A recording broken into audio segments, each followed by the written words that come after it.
गाँ रामपुर को नहीं नीतिदिनिया रास्ता जीवन जीविकार प्रतिबंधक साजिछि कादुओ रास्ता। वर्षा दिन में बंदी जीवन काटती ग्रामवासी अन्य मौलिक समस्या कथा पचारे किए।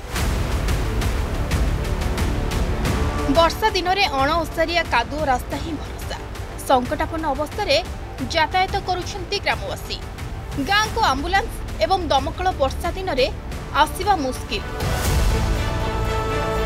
गाँव में अंगनवाड़ी केन्द्र सह प्राथमिक विद्यालय को वर्षा दिन में बंद करने पड़ुछि।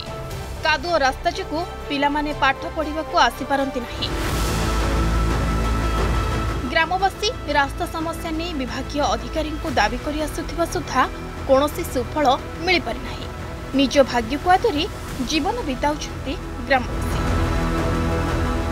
अरे आम गाँव बहुत दिन धरी अवहेलित आम दीटा वार्ड नालगोंडा पंचायत दीटा वार्ड रामपुर गाँ आम बहुत अवहेलित हो रहीचु एवं गोटे मेडिकल गला गोटे आम्बुलांस जापारना कि हाट बजार को आम आसी पारूना तेणुक दयाक आम रामपुर मेन रोड दसिया बर्षा पाखु रामपुर को रास्ताटे हेल्ले आम बहुत खुशी हबू। स्वाधीनतार 79 वर्ष पर यही भूदान गाँव को सबुदिन रास्ताटे हो पारा ना। बहु कष्टर आंदोलन करा जाई माटी रास्ताटे होता सी जराजीर्ण अवस्था विपर्य अवस्था गति करुच्ची। मतु माधवपुर रोड दसिया बसा ठारू प्राय 5 किलोमीटर गले रामपुर ग्रामटी पड़े। से संपूर्ण अवहेलित गाँ अवस्था अच्छे।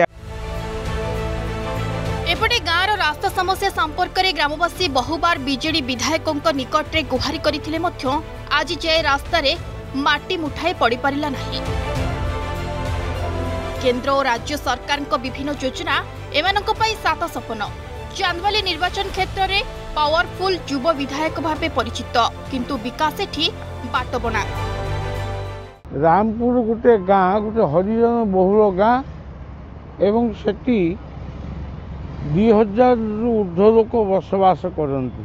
सेमाने दैनंदिन मतो बजार उपरे निर्भर करती एवं नालगुंडा पंचायत से रामपुर गाँ गमनागमन सुविधा नहीं। पिला माने स्कूल कॉलेज रे पाठ पढ़ापी आसी पारती नहीं। बहु असुविधार सम्मुखीन हुंती। इतिमध्य 6 कोटी टंकार टेंडर आरडी डिपार्टमेंट हो सारी एवं से जमी अधिग्रहण प्रक्रिया खूब शीघ्र समाप्त होगा संगे संगे आउ रामपुर छत्रपदर दसिया बसा रास्ता निश्चिंत गोटे नुआ रूप आसो एवं केवल छत्रपदर दसिया बसा रास्ता नुहे प्रत्येक रास्ता को सुंदर रास्ता रूपांतर करने सरकार प्रतिबद्धता रही। तेबे देखिबाकू बाकी रहिला केबे गाँव रे समस्यार समाधान होछि। भद्रक चांदवाली भागीरथी सेठिंग रिपोर्ट अर्गस न्यूज।